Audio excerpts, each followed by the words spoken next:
Very good afternoon बच्चों। So class 12th की कुछ रिवीजन क्लासेस हमारी होने वाली है। रिवीजन क्लासेस इसलिए कि क्लास 12th में बहुत सारे बच्चों का एग्जाम होने वाला है। मई में बोर्ड एग्जाम लेने वाला है इस साल कोविड की वजह से। अब सब जानते हैं कि बहुत सारे बच्चों की पढ़ाई ठीक से नहीं हो पाई है। ऑनलाइन एजुकेशन हुआ है, लेकिन कुछ बच्चों का ऑनलाइन में भी डाउट है और कई सारे बच्चे तो ऐसे हैं जो रिमोट एरिया में चले गए, तो ना उनके पास पढ़ाई के साधन है, ना ही उनके पास कोई स्कूल्स वगैरह चल रही है। तो इस टाइम पे कैसे हम तैयारी करें, कैसे हम अपने आप को प्रिपेयर करें बोर्ड एग्जाम के लिए, क्योंकि एग्जाम होना तय है, आपकी एग्जाम बिल्कुल होगी और अच्छे नंबर लाना यानी कि बाकी सारी प्रोसेस तो वैसे ही होगी। अगर आप इसे अच्छे कॉलेज में एडमिशन लेना चाहते हैं तो आपको अच्छे नंबर से पास होना जरूरी है। परंतु बहुत सारे बच्चों का ऐसा कंसर्न है, सर बहुत सारा सिलेबस है हमारे पास, हमें पढ़ाया कम गया है, हमारा सिलेबस हुआ नहीं है, या फिर हमारे पास डाउट्स है। तो ऐसे बच्चों के लिए हमने कुछ क्लासेस रिवीजन क्लासेस स्टार्ट करी है। और रिवीजन क्लासेस हमारा आज ही रिवीजन क्लास है, जिसमें हम कुछ यूनिट्स के, मैं आपको कुछ यूनिट्स के 10 से 12 क्वेश्चंस 15 क्वेश्चंस हर एक यूनिट से हम करेंगे। अगर आप उन क्वेश्चंस को प्रिपेयर करते हैं तो आप board exam point of view से कुछ अच्छे नंबर स्कोर कर सकते हैं। याद रखिए ये क्वेश्चंस काफी इंपॉर्टेंट क्वेश्चन है। ऐसे क्वेश्चंस है जो रैंडमली पूछे गए हैं, या फिर ऐसे क्वेश्चन है जो आपके नॉलेज पॉइंट ऑफ व्यू से भी काफी इंपॉर्टेंट रोल प्ले करते हैं। तो अगर आपने थॉरली स्टडी नहीं करी है, अगर आपने पूरी बुक को नहीं पढ़ा है, तो कम से कम ये जो क्वेश्चंस है ये आप कर लें। मैं ये नहीं कह रहा हूँ कि आप यही क्वेश्चंस करें, बट आप इन क्वेश्चंस को कर लें तो उसका आपको बेनिफिट मिल सकता है, उसका आपको एग्जाम में एक अच्छा सा बेनिफिट मिल सकता है। ऐसे सारे क्वेश्चंस का कलेक्शन है। हम रोज कुछ 10-10 क्वेश्चंस के या 15 क्वेश्चंस आपको दूंगा। आप उन क्वेश्चंस को पढ़िए, करते जाइए। हो सके अगर कोई डेरिवेशंस है तो आप उस क्वेश्चन को अपनी कॉपी में नोट करिए, लिखिए। रिवीजन क्लासेस में कुछ छोड़ा नहीं जाता। अगर आपने ये रिवीजन क्लासेस है, अगर आपने इसमें से भी कुछ छोड़ दिया, मान लीजिए आपके पास 80% सिलेबस आता है, 100% सिलेबस आता है, आपने तो उसमें से 40% सिलेबस रिवीजन के लिए उठाया, 40% चीजें आप रिवाइज करना चाहते हो, उस 40% में से भी अगर आप कुछ चीजों को छोड़ देंगे तो फिर आपको उतने मार्क्स नहीं आ पाएंगे, या फिर आप अपने नॉलेज को बूस्टअप नहीं कर पाएंगे। तो इस पैंडेमिक टाइम में भी अगर आपको अपनी पढ़ाई को कंटिन्यू रखना है, तो मैं जो क्वेश्चन करा रहा हूँ इस क्वेश्चन को बड़े ध्यान से करें। एक कॉपी पेन ले, उसमें हर एक क्वेश्चन को वीडियो को पॉज करें और देखते जाएं क्या वो पहले आप सॉल्व कर सकते हैं या नहीं। पहले मैं क्वेश्चंस लिखूंगा, पहले आप ट्राई करेंगे। अगर आपको उस क्वेश्चन का आंसर करते आता है इट्स ओके, अदरवाइज मैं यहाँ पे कराऊंगा तो आप उस क्वेश्चंस को क्रॉस चेक करें क्या इसका आंसर इसका ऐसा है या नहीं। तो वेरी फर्स्ट हम स्टार्ट करेंगे इसको चैप्टर फर्स्ट से। चैप्टर फर्स्ट आपका क्लास 12 का इलेक्ट्रोस्टैटिक्स। इलेक्ट्रोस्टैटिक चैप्टर फर्स्ट में क्या क्या चीजें इंपॉर्टेंट है, तो सबसे पहले आपने उसमें चार्ज के बारे में पढ़ा होगा। चार्ज क्या होता है? तो चार्ज एक किसी मटेरियल की ऐसी प्रॉपर्टी है जिसके द्वारा वो हल्के पार्टिकल्स को अपनी तरफ अट्रैक्ट करता है, वो चार्ज कहलाता है। चार्ज किसी मटेरियल की ऐसी प्रॉपर्टी जिससे वो लाइट पार्टिकल को अपनी तरफ अट्रैक्ट करे, तो उसको हमने चार्ज कहा है। इलेक्ट्रिक फील्ड नाम दिया, उसको इलेक्ट्रिक नाम दिया। चार्ज के बारे में फिर सब टाइप का है। चार्ज दो टाइप के होते हैं, पॉजिटिव टाइप के और नेगेटिव टाइप के चार्ज होते हैं। तो इस तरीके से अगर बेसिक चीजें आप रीड आउट करते जाएंगे, एक दूसरे से लिंक करते जाएंगे, तो याद मानिए ये जो आपका रिवीजन क्लासेस होगा जो 15 से 20 दिनों का आपका होगा, इन क्लासेस में आप इतना कुछ एक्वायर कर लेंगे कि आपको एक अच्छा सा कॉन्फिडेंस बिल्डअप हो जाएगा कि एग्जाम देने के लिए। तो इस क्वेश्चन को बिल्कुल ध्यान से करते जाइए और हर चीज को ध्यान से सुनिए। हाँ, चैप्टर फर्स्ट सबसे पहला मैंने क्वेश्चन निकाला है, बहुत सिंपल टाइप का क्वेश्चन है। Basic properties of electric charge. Electric charge की बेसिक प्रॉपर्टीज आपको बताना है। मे भी एग्जाम में ऐसा क्वेश्चन आ सकता है कि इलेक्ट्रिक चार्ज की बेसिक प्रॉपर्टीज बताइए। तो बेसिक प्रॉपर्टीज के ऊपर आप क्या-क्या बातें करते हैं, इलेक्ट्रिक चार्ज की क्या बेसिक प्रॉपर्टी होती है, आई होप कि आप में से बहुत सारे लोगों को पता होगा। इसका आंसर क्या-क्या होना चाहिए? तो बेसिक प्रॉपर्टी में क्या करें, क्या होता है चार्ज? चार्ज क्या होता है? तो चार्ज कैसे बचेगा सर? Positive negative. ओके, क्या यही चार्ज है? और कुछ प्रॉपर्टीज है क्या उसकी? हाँ सर, उसकी प्रॉपर्टी से है कि चार्ज जो है कंजर्वेशन ऑफ चार्ज फॉलो करता है। इसकी जो ब्रैकेट प्रॉपर्टीज में आती है, पहली प्रॉपर्टीज आती है conservation of charge. Conservation of charge या फिर आपको वो चार्ज का संरक्षण। कंजर्वेशन ऑफ चार्ज, सर याद है क्या कंजर्वेशन ऑफ एनर्जी हम पढ़ते थे कि जिस प्रकार से एनर्जी को पैदा नहीं किया जा सकता, एनर्जी को डिस्ट्रॉय नहीं किया जा सकता, उसे सिर्फ हम एक फॉर्म से दूसरे फॉर्म में ट्रांसफर कर सकते हैं। Just similar charge can not be created and can not be destroyed, charge only transfer of the one body to another body. आप सिर्फ चार्ज को ट्रांसफर कर सकते हैं किसी एक बॉडी से दूसरे बॉडी में, यानी कि जो आइसोलेटेड सिस्टम है, आइसोलेटेड सिस्टम यानी कि एक ऐसा सिस्टम जिससे ना चार्ज बाहर जा सकता है ना उससे कोई चार्ज अंदर आ सकता है। तो आइसोलेटेड सिस्टम में चार्ज हमेशा क्या रहता है, कंजर्व रहता है। Charge in isolated system is constant, लिख दें या कंजर्व लिख दें। चार्ज आइसोलेटेड सिस्टम में हमेशा क्या होता है, आपका कांस्टेंट होता है। This is the first property of charge, conservation of charge. दूसरी प्रॉपर्टी क्या कहती है, दूसरी प्रॉपर्टी एक तरीके का अपने आप में क्वेश्चन है, वो ये कि क्वांटाइजेशन ऑफ चार्ज। ये काफी बार एग्जाम में पूछा गया है कि क्वांटाइजेशन ऑफ चार्ज क्या होता है, बहुत सारे बच्चों को इसका आंसर मालूम है। क्वांटाइजेशन ऑफ चार्ज एक एग्जांपल से समझते हैं कि क्वांटाइजेशन ऑफ चार्ज क्या है। मान लीजिए कि मैंने ये बिल्डिंग जो बनी हुई है, ये जो स्कूल आपका बना हुआ है या कोई इंस्टीट्यूट आपका बना हुआ है, तो इंस्टीट्यूट किससे मिलकर बना होगा, उसकी इंफ्रास्ट्रक्चर को बनाने के लिए आपने क्या यूज किया होगा। तो आपने यूज क्या एग्जांपल देंगे, क्या यूज किया होगा, तो आंसर क्या उसका, ब्रिक। क्या होगा, ब्रिक। एक एक करके पूरी इस बिल्डिंग को बनाया गया होगा, पूरे इस कमरे को बनाया गया होगा। वैसे ही अगर किसी बॉडी के अंदर चार्ज है तो वो चार्ज किसी एक लीस्ट वैल्यू, चार्ज के एक मिनिमम वैल्यू का इंटीग्रल मल्टीपल है। वो मिनिमम वैल्यू चार्ज की कहलाती है इलेक्ट्रॉनिक चार्ज, जिसे हम E से डिनोट करते हैं। उसकी वैल्यू 1.6 × 10⁻⁻19 कूलम। ये है इलेक्ट्रॉनिक चार्ज, इसी का नाम है इलेक्ट्रॉनिक चार्ज। इलेक्ट्रॉनिक चार्ज वो मिनिमम चार्ज है जिससे कम चार्ज किसी बॉडी में नहीं हो सकता, और अगर ज्यादा है तो इसी चार्ज का मल्टीपल होगा। मल्टीपल यानी कि electrons 1, electron 2, electron 3, electron 4, electron 5 electron ऐसे। तो क्वांटाइजेशन ऑफ चार्ज इस इक्वेशन को फॉलो करता है, plus minus of n of E, where Q is the charge, n is the number of charge particle, या ये कहो कि n जो है वो आपके पास कोई इवन नंबर या नेचुरल नंबर है। E जो है वो कौन है, इलेक्ट्रॉनिक चार्ज 1 × 10⁻19 कूलम। तो इस पूरे ब्रह्मांड में किसी के पास अगर चार्ज है, वो चार्ज एक मिनिमम चार्ज का इंटीग्रल मल्टीपल होगा। That property of charge is called the quantization of charge. इसको आप बोलते हैं क्वांटाइजेशन ऑफ चार्ज।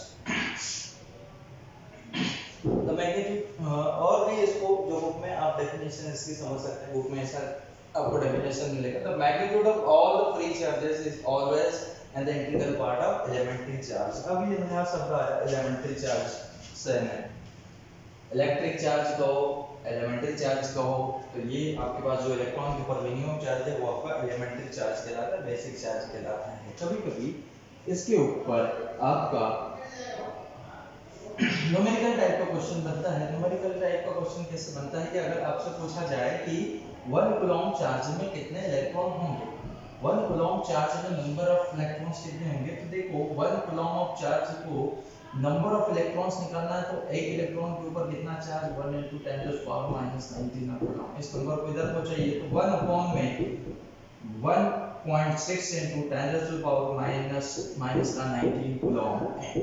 तो जो n की वैल्यू आएगी वही मेरे पास नंबर ऑफ इलेक्ट्रॉन होंगे। अगर उसके पास इतने सारे इलेक्ट्रॉन है तो उसके पास 1 कूलम चार्ज है।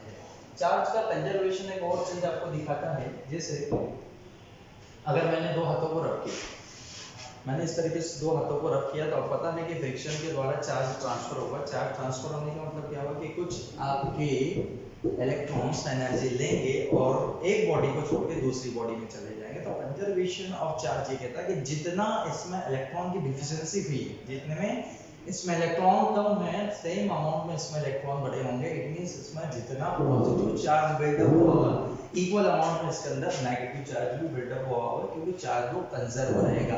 अगर आपने एक बॉडी में से 5 इलेक्ट्रॉन निकाले तो दूसरी बॉडी में भी कितने इलेक्ट्रॉन जाएंगे, 5 इलेक्ट्रॉन ही जाएंगे। तो यहाँ पे 5 जो इलेक्ट्रॉन है उनकी कमी होगी तो ये पॉजिटिव बनेगा, और यहाँ पे 5 इलेक्ट्रॉन बढ़ जाएंगे तो ये नेगेटिव आपको बनेगा।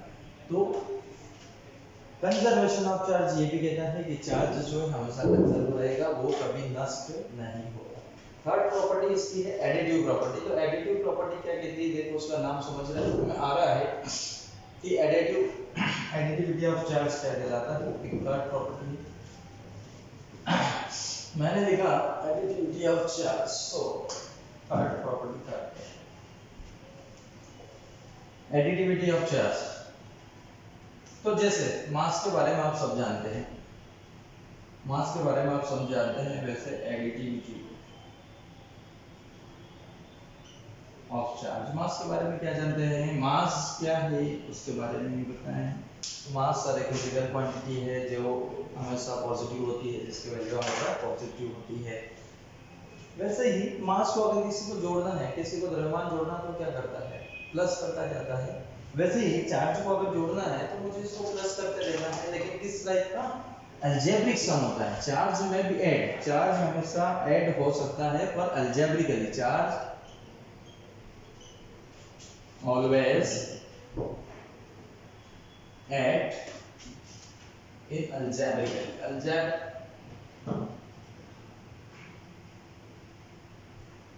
यहाँ पर अलजेब्रिक वे का मतलब होता है कि आपको अगर पॉजिटिव चार्ज दिया है तो आप उसको पॉजिटिव चार्ज के साथ जोड़ेंगे, लेकिन आपको पॉजिटिव दे दिया और नेगेटिव दे दिया तो फिर वो माइनस होगा। सिंपल अलजेब्रा है कि आप प्लस को प्लस के साथ जोड़ेंगे, माइनस को माइनस के साथ जोड़ेंगे। तो चार्ज आपकी एडिटिव प्रॉपर्टी को भी फॉलो करता है। तो क्वेश्चन नंबर कुछ अगर इस तरीके का क्वेश्चन आपके पास हो तो आपको ऐसे उसको आंसर करना है। Conservation of charge, quantization of charge है, additivity of additivity of charge, not mass.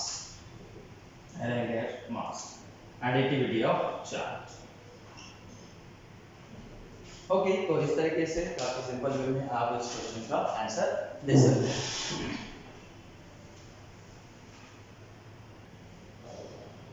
तो आते हैं दूसरे क्वेश्चन पे। दूसरा क्वेश्चन आपको क्या दिया है, दूसरे क्वेश्चन में कुछ इस तरीके का क्वेश्चन कभी कभी आ सकता है एग्जाम में कि आपको इलेक्ट्रिक चार्ज और मास के बीच में डिफरेंस बताना है। बहुत सारे बच्चों को कंफ्यूजन रहता है, सर ये तो चार्ज पार्टिकल है, क्या ये मास पार्टिकल है या नहीं। भाई मेरे को एक बात बताइए कि अगर कोई चार्ज पार्टिकल है तो मास पार्टिकल तो होगा ही होगा। क्यों? क्योंकि चार्ज किसके ऊपर होगा, किसी मास के ऊपर ना। मान लीजिए कि मेरे पास पैसा है या मेरे पास पैसा नहीं है, तो पहले मैं तो होना चाहिए ना, मैं हूं तभी मेरे पास पैसा होगा या मेरे पास पैसा नहीं होगा। जैसे भी अगर उसके बाद चार्ज है या नहीं है वो मैटर नहीं करता, लेकिन वो मास पार्टिकल होगा। तो charge particle is always mass particle. तो मास पार्टिकल, मैं भी चार्ज पार्टिकल, मैं भी नॉट। किसी के पास मास है, मैं भी उसके पास चार्ज हो नहीं हो, चल सकता है, लेकिन किसी के पास चार्ज है तो उसके पास मास हमेशा होगा। चार्ज पार्टिकल, मास पार्टिकल ऑलवेज होगा। इन दोनों के बीच में डिफरेंस है, जल्दी से देखते हैं इन दोनों का डिफरेंस क्या है, बताएं। वीडियो को पॉज करें, कुछ देर के लिए सोचें क्या क्या प्रॉपर्टीज है। कम से कम 3 प्रॉपर्टीज तो आप ऐसी हो ही सकती है जो बता सकते हैं। प्रॉपर्टी नंबर फर्स्ट क्या है, फर्स्ट प्रॉपर्टी क्या कहती है, सर चार्ज जो है ना वो स्केलर क्वांटिटी है। कैसी क्वांटिटी है, स्केलर क्वांटिटी है। तो मास कैसी क्वांटिटी है, क्या मास भी स्केलर क्वांटिटी है? Yes, mass is scalar quantity. भाई तो ये भी स्केलर और ये भी स्केलर, बड़ी अच्छी बात है ना। दूसरा और क्या कहा, सर चार्ज जो है वो पॉजिटिव हो सकता है, नेगेटिव हो सकता है एंड जीरो भी हो सकता है। बट मास के साथ क्या है, ऑलवेज पॉजिटिव, ऑलवेज पॉजिटिव। किसी के मन में ऐसा रहता है डाउट कि सर ये जो स्केलर क्वांटिटी होती है ये पॉजिटिव ही होती है ऑलवेज, यहाँ पे स्केलर क्वांटिटी नेगेटिव कैसे होगी? बेटा चार्ज है और स्केलर क्वांटिटी चार्ज है, तो चार्ज में भी पॉजिटिव, नेगेटिव और जीरो हो सकते हैं, लेकिन मास के साथ ऑलवेज पॉजिटिव क्यों? मान लो कि मैं आपको कहूँ कि मेरा द्रव्यमान -5 kg है या मेरा वेट -5 kg है, तो क्या आप मान लोगे? नहीं। कि आप कहीं दुकान पे गए और दुकान पे आपने कुछ खरीदने के लिए गए और उसको कहा कि मुझे -5 kg शक्कर दे, कितने शक्कर देगा वो? -5 kg देगा? नहीं, उसको पता ही नहीं ना -5 kg क्या है। क्योंकि कभी भी माइनस या नेगेटिव वैल्यू नहीं होती मास की, जैसे टाइम की नहीं होती। टाइम कभी नेगेटिव होता है क्या? नहीं, तो इस तरह मास कभी नेगेटिव नहीं हो सकता। चलिए तीसरा पॉइंट बताओ। तीसरा पॉइंट बताओ। तीसरा पॉइंट तो वही है सर, चार्ज ऑलवेज कंजर्व, जो है इसकी प्रॉपर्टी है, चार्ज इज ऑलवेज कंजर्व। कैसा रहेगा? कंजर्व रहेगा भाई, संरक्षित रहेगा, कंजर्व। परंतु इसके साथ क्या? Mass is not conserve, not conserve. क्यों कंजर्व नहीं है सर बताइए? याद करो आइंस्टीन को, E बराबर mc स्क्वायर। ये कहता है कि मास को एनर्जी में भी बदला जा सकता है, एनर्जी को मास में भी बदला जा सकता है। इसका मतलब ये हुआ कि मास आपका कंजर्व नहीं है। तो ये तीन प्रॉपर्टी है जो बेसिक बेसिक्स आपको याद होनी चाहिए। कुछ और प्रॉपर्टीज हो सकती है, वो क्या हो सकती है? तो तीन प्रॉपर्टी तो बता दी। क्या इसकी एक और प्रॉपर्टी हमने इसके पहले वाले क्वेश्चन में रीड करी थी, वो क्या था? Quantization of charge is possible, there is quantization, there is quantization. तो यहाँ पे क्वांटाइजेशन पॉसिबल है, यानी कि अगर चार्ज को टुकड़े करते जाओ, टुकड़े करते जाओ, टुकड़े करते जाओ, टुकड़े और छोटे और छोटा और छोटा, तो एक लीस्ट वैल्यू मिल जाएगी जिससे वो छोटा नहीं होगा, जिसको आपने एलिमेंट्री चार्ज कहा था। लेकिन मास के साथ ऐसा नहीं है। तो मास में क्वांटाइजेशन पॉसिबल नहीं है। मास में क्वांटाइजेशन नहीं होता, क्योंकि आप किसी भी पार्टिकल को और तोड़ सकते हैं, और तोड़ सकते हैं, और तोड़ सकते हैं, उससे जितना आपकी कैपेसिटी उतना आप उसको ब्रेक करते जा सकते हैं, यानी कि क्वांटाइजेशन पॉसिबल नहीं है मास में। मास क्वांटाइज नहीं होता। एक और चीज यहाँ पे है, इन दोनों का डिफरेंस काफी इंटरेस्टिंग टाइप का डिफरेंस है। वो ये है कि किसी पार्टिकल को अगर मैं बहुत तेज दौड़ाता हूँ या बहुत तेज भगाता हूँ, तो क्या उसका चार्ज चेंज हो जाएगा? तो answer is no. It means charge जो है is not depend on the velocity, depend on the velocity of particle। परंतु यहाँ पे देखो क्या मास के साथ भी यही है। तो हमें क्लास 11th याद आती है। क्लास 11th में रिड्यूस मास कॉन्सेप्ट आया था, यानी कि जब पार्टिकल की वेलोसिटी रिलेटिविस्टिक वेलोसिटी के बराबर हो, यानी कि वेलोसिटी ऑफ लाइट के कंपैरेटिवली हो, तो वहां पर मास चेंज हो जाता है, या किसी बॉडी के मास में चेंज आ जाते हैं। तो मास में भी चेंज, मास में भी change,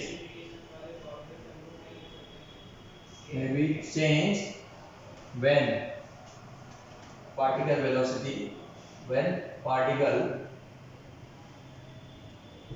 speed comparatively to velocity of light। क्या किसी को याद है कि क्या वो रिड्यूस मास क्या हो सकता था? आपको याद हो तो हम निकालते थे रेस्ट मास अपॉन में under root of 1 minus v square by c square, ऐसा कुछ फॉर्मूला आप यूज करते थे, जहां से आप ये बता सकते थे कि जो उसका नया मास है वो चेंज हो सकता है अगर पार्टिकल की वेलोसिटी कितनी हो जाए, पार्टिकल की वेलोसिटी कितनी हो जाए, रिलेटिव वेलोसिटी के बराबर। ये पार्टिकल की वेलोसिटी, ये वेलोसिटी ऑफ लाइट। सो अगर किसी पार्टिकल को वेलोसिटी ऑफ लाइट से चला जाए तो उसके मास में चेंज होगा, यानी जो 1 kg का 2 kg बन जाए, 2 kg का 3 kg बन जाए, या फिर वो हो सकता है इसका मास कितना हो जाए, इनफाइनाइट हो जाए। तो मास में भी change when the particle velocity is relativistic, या फिर वेलोसिटी ऑफ लाइट के बराबर हो जाए। बस और कोई डिफरेंस याद आ रहा तो? 5 डिफरेंस काफी है, तो 5 याद कर लेते तो काफी है। एक और मेरे को याद आ रहा है, वो कौन सा है कि आपका जो फोर्स है, फोर्स के ऊपर बात, इलेक्ट्रिक चार्ज के बीच में जो फोर्स लग सकता है वो फोर्स ऑफ अट्रैक्शन भी हो सकता है, फोर्स ऑफ रिपल्सन भी हो सकता है। यानी कि यहाँ पे अट्रैक्टिव और रिपल्सिव दोनों टाइप का फोर्स होगा। यहाँ पे कौन सा टाइप का फोर्स होगा? यहाँ पे सिर्फ और सिर्फ अट्रैक्टिव टाइप का फोर्स होगा, क्योंकि यहाँ पर मास एक ही तरीके का है पॉजिटिव, तो फोर्स भी एक ही तरीके का होगा, वो अट्रैक्टिव। तो यहाँ पे आपको किसकी याद आएगी, यहाँ पे आपको यूनिवर्सल लॉ ऑफ अट्रैक्शन आएगी, जैसे ग्रेविटेशनल लॉ में पढ़ा है कि every mass body is attract to each other. और यहाँ पे किसकी याद आएगी, कूलॉम्ब की याद आना चाहिए। कूलॉम्ब में जाता है दो चार्ज पार्टिकल एक दूसरे को अट्रैक्ट भी कर सकते हैं, रिपल भी कर सकते हैं, बट अगर वो दोनों लाइक चार्जेस हैं तो वो रिपल करेंगे, दोनों लाइक चार्जेस को एक दूसरे को अट्रैक्ट करेंगे। इस तरीके से इस क्वेश्चन का आंसर दे सकते हैं। So electric charge and mass दोनों में डिफरेंस बता दिया। स्केलर क्वांटिटी, दोनों scalar quantity, positive negative zero, always positive. Charge is always conserve but mass is not conserve because mass can be converted into energy. There is quantization, यहाँ पे quantization possible है, यहाँ पे quantization possible नहीं है। Next point है charge is not depend on the velocity, यानी कि चार्ज की वैल्यू वेलोसिटी पे डिपेंड नहीं करती। यहाँ पे मास जो है वेलोसिटी पे डिपेंड करता है, क्योंकि वेलोसिटी अगर रिलेटिविस्टिक हुई तो मास में चेंजेस आ सकता है। वो 6 पॉइंट इज अट्रैक्टिव रिपल्सिव, दोनों टाइप के फोर्स लग सकते हैं चार्ज पार्टिकल के बीच में, लेकिन मास पार्टिकल के बीच में एक ही टाइप का फोर्स लगेगा। ठीक है,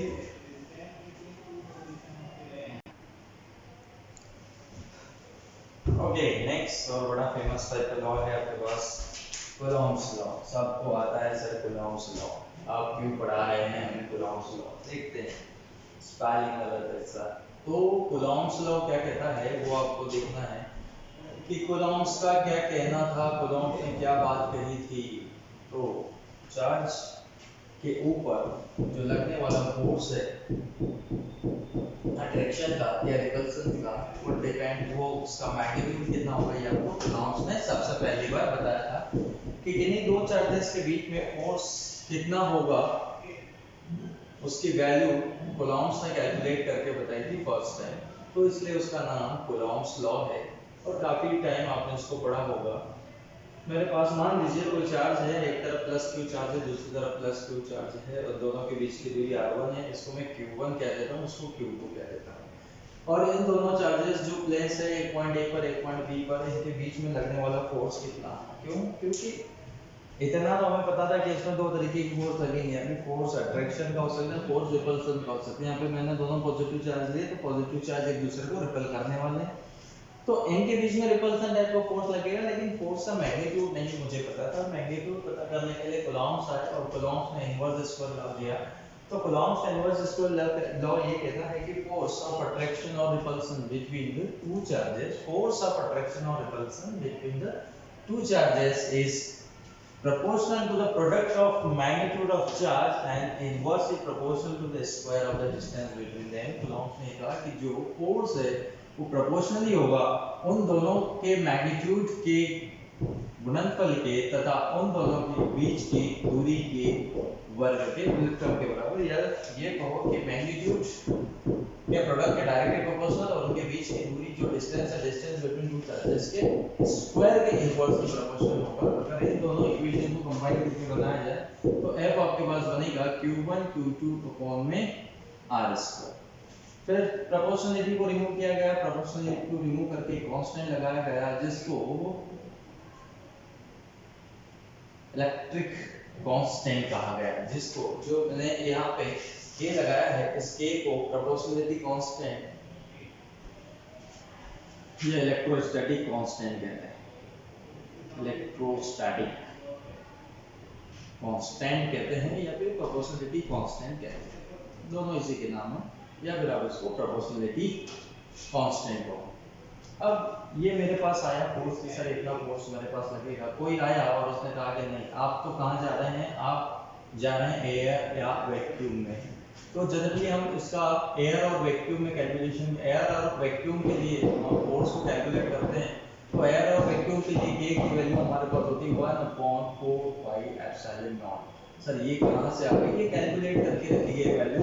सर यहाँ पे 1 समझ में आया, 4π एप्सिलॉन क्या है, एप्सिलॉन मतलब परमिटिविटी को, permittivity of space, permittivity of medium, permittivity of medium. ये क्यों आया सर, देखो बेटा जो भी फोर्स है ना वो अलग अलग मीडियम में अलग अलग तरीके से लगते हैं। वो डिपेंड करते हैं मीडियम की परमिटिविटी पर। यानी परमिटिविटी किस पर डिपेंड करती है, सोचिए कि अगर इन दोनों के बीच में कोई फोर्स लग रहा है, मान लो रिपल्सन टाइप का, तो यहाँ पे कोई ना कोई मीडियम होगा, उस मीडियम में कहीं ना कहीं मेरी इलेक्ट्रिक लाइन ऑफ फोर्स होगी। तो इलेक्ट्रिक लाइन ऑफ फोर्स, जो लगने वाला फोर्स है, वो डिपेंड करता है कि यहाँ पे मीडियम कौन है। तो लाइन ऑफ फोर्स अगर मीडियम पे डिपेंड करती है, तो फोर्स भी किसके ऊपर डिपेंड करेगा, मीडियम के ऊपर। या फिर इलेक्ट्रिकल प्रॉपर्टी कहो आप, तो इसको किसी मीडियम की इलेक्ट्रिकल प्रॉपर्टी अगर आपको चेक करना है, तो आप उसकी परमिटिविटी को चेक करते हैं कि उसमें परमिटिविटी कितना है।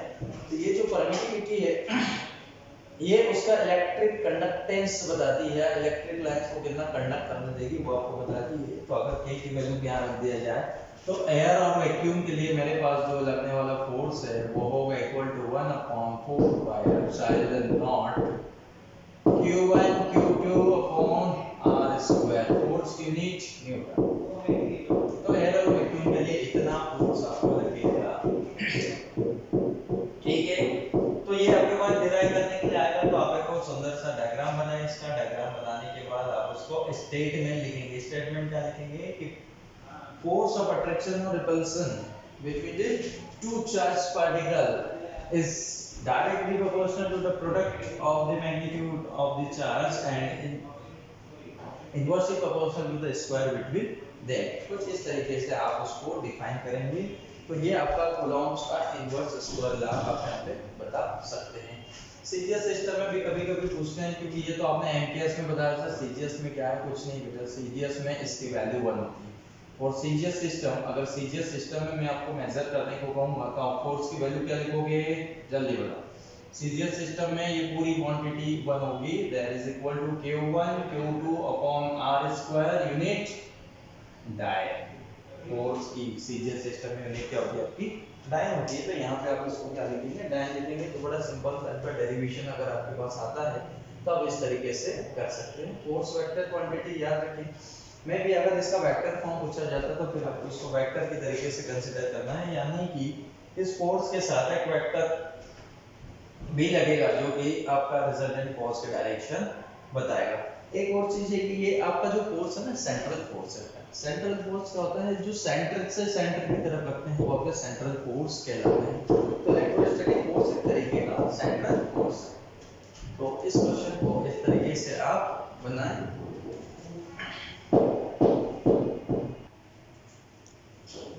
ओके, अगला क्वेश्चन आपका electric field intensity. Electric field intensity क्या होती है, electric field intensity sir, electric field intensity को डिनोट करते हैं किस तरीके से। पहले इलेक्ट्रिक फील्ड क्या है, तो इलेक्ट्रिक फील्ड किसी टेस्ट चार्ज को अगर मैं किसी फील्ड में ले जाता हूँ, किसी टेस्ट चार्ज को अगर मैं कहीं ले जाता हूँ, किसी प्रकार के फोर्स को महसूस करता है, इसका मतलब वो किसी न किसी तरीके की इलेक्ट्रिक फील्ड में। तो इलेक्ट्रिक फील्ड क्या कहलाती है, इलेक्ट्रिक फील्ड वो एरिया होता है या वो क्षेत्र होता है जिसके अंदर किसी यूनिक पॉजिटिव चार्ज को ले जाने पर किसी न किसी प्रकार का उसके ऊपर फोर्स लगे हुए भी, अट्रैक्शन का, रिपल्शन का, तो वो जो फील्ड कहलाती है वो इलेक्ट्रिक फील्ड कहलाती है, जिसपे इसके ऊपर कुछ ना कुछ प्रभाव गिरना चाहिए इस फील्ड का। जैसे एक कलेक्टर में फील्ड कितना होता है, डिस्ट्रिक्ट, अगर उस डिस्ट्रिक्ट का कोई भी व्यक्ति है उसके ऊपर वो कलेक्टर का प्रभाव होगा, लेकिन अगर कोई बाहर है उस डिस्ट्रिक्ट से तो उसके ऊपर उसका कोई प्रभाव नहीं होगा। तो फील्ड को समझना, यानी फील्ड का हिंदी में मतलब भी होता है क्षेत्र। तो वह क्षेत्र जिसके अंदर किसी पॉजिटिव चार्ज को ले जाए और किसी प्रकार के वो फोर्स का अनुभव करे या इन्फ्लुएंस हो, फोर्स का अनुभव करे, तो वो आपका इलेक्ट्रिक फील्ड कहलाता है। अब इलेक्ट्रिक फील्ड आपको कैलकुलेट करना है तो कैसे निकालें, तो हम इलेक्ट्रिक फील्ड को निकालने के लिए इलेक्ट्रिक फील्ड या इलेक्ट्रिक फील्ड इंटेंसिटी को निकालते हैं। तो इलेक्ट्रिक फील्ड इंटेंसिटी क्या होगी आपकी, इंटेंसिटी को मेजर करना है, उसकी तीव्रता को मेजर करना है कि वो कितनी तीव्र है। जैसे अगर आपने कभी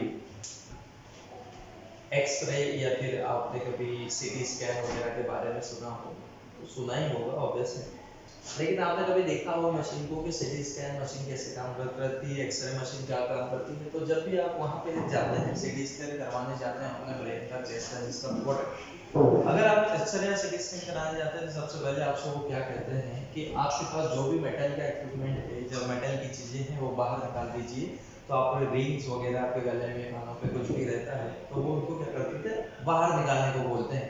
ऐसा इसलिए बोलते हैं बेटा कि जो आपकी सीटी स्कैन मशीन है वहाँ पे आपकी बॉडी को स्कैन किया जाता है और स्कैन करने के लिए काफ़ी हाईली इलेक्ट्रिक फील्ड का यूज़ किया जाता है। काफ़ी हाईली इलेक्ट्रिक फील्ड, इतनी हाईली इलेक्ट्रिक फील्ड होती है वो कि अगर आपकी बॉडी में कोई मेटल का पार्ट रहा होगा या कोई मेटलिक सब्सटेंस रहता है तो वो अपने तरफ उसको खींच लेती है। तो मेटेलिक सब्सटेंस को अपने तरफ खींच लेगी जिससे आपको दिक्कत होगी। या फिर कई बार ऐसे हादसे हुए हैं, अगर आप यूट्यूब वगैरह करेंगे तो कई बार ऐसे हादसे हुए हैं कि एक रूम में है, मैंने सीटी स्कैन मशीन को चालू कर दिया और वहाँ पे लोहे की चेयर रखी हुई थी, लोहे की चेयर फटाक से खींच के उसने अपने अंदर ले ली। तो उसने लोहे की चीज को अपने अंदर कैसे खींच ली, तो उसका रीजन है electric field. Electric field intensity, electric field की तीव्रता क्या है, तो इलेक्ट्रिक फील्ड इंटेंसिटी को मेजर करने के लिए हम फॉर्मूला यूज करते हैं F/Q0। ये फॉर्मूला क्या है, अगर इसकी डेफिनेशन समझे तो force on unit positive charge in a field, force on unit positive charge in a field is called the electric field intensity. किसी यूनिट पॉजिटिव चार्ज पर लगने वाला फोर्स ही, उन दोनों का रेशियो ही इलेक्ट्रिक फील्ड इंटेंसिटी कहलाता है, जिसको आप E से डिनोट करते हैं। अगर मैं कहूं कि कैसी क्वांटिटी है तो भाई ये फोर्स कैसी क्वांटिटी, वेक्टर, तो इलेक्ट्रिक फील्ड भी कैसी quantity, vector quantity. Electric field is a vector quantity. अब इसकी डायरेक्शन क्या होगी, इसकी डायरेक्शन वही होगी जो फोर्स की डायरेक्शन होगी। मान लो इधर फील्ड लग रही है तो फोर्स कहाँ लगेगा, इधर, तो जिधर फोर्स है उधर आपकी फील्ड होगी। Vector quantity. और क्या खास बात है, यूनिट, यूनिट क्या होगी इसकी बेटा, ऊपर कौन है फोर्स, फोर्स को किसमें मेजर करते हैं, न्यूटन, नीचे कौन है चार्ज, चार्ज को कूलॉम, तो इसकी यूनिट होती है Newton per Coulomb, Newton per Coulomb आपके पास इसकी इलेक्ट्रिक फील्ड इंटेंसिटी की यूनिट होती है, न्यूटन पर कूलॉम। अगर एक काम किया जाए, मुझे इलेक्ट्रिक फील्ड इंटेंसिटी की डेफिनेशन देना है तो मैं काम करता हूं कि ये जो चार्ज है इसको 1 कूलॉम पुट करता हूं। if q nought is equal to 1, अगर q नॉट 1 कूलॉम हो जाएगा तो E इज इक्वल टू क्या हो जाएगा, E इज इक्वल टू क्या हो जाएगा F, E is equal to क्या हो जाएगा F। जरा इसकी डेफिनेशन निकालो, इलेक्ट्रिक फील्ड इंटेंसिटी क्या है, तो the intensity of electric field at a point in an electric field is numerically equal to the force acting on a unit positive charge when it placed at that point.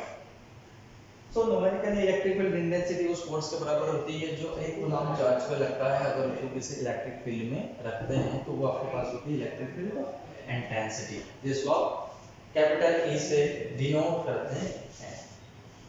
Sometime अगर मुझे force निकालना है तो मैं इसको ऐसा भी लिख सकता हूँ कि फोर्स इज इक्वल टू क्या होता है, Q0E।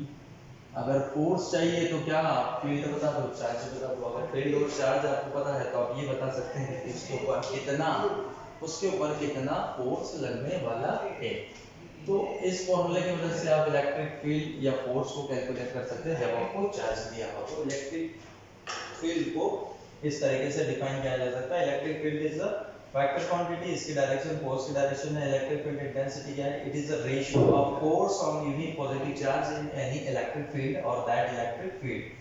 So what is the unit, unit newton per coulomb. और अगर न्यूमेरिकली देखा जाए इसकी डेफिनेशन क्या होगी, इफ 1 कूलॉम चार्ज अगर कोई है, अगर मैं इसको 1 कर देता हूं तो 1 कूलॉम चार्ज अगर किसी इलेक्ट्रिक फील्ड में रखा हुआ है तो उसके ऊपर जो लगने वाला फोर्स है वही उसकी इलेक्ट्रिक फील्ड के बराबर होगा। ये होती है आपकी इलेक्ट्रिक फील्ड।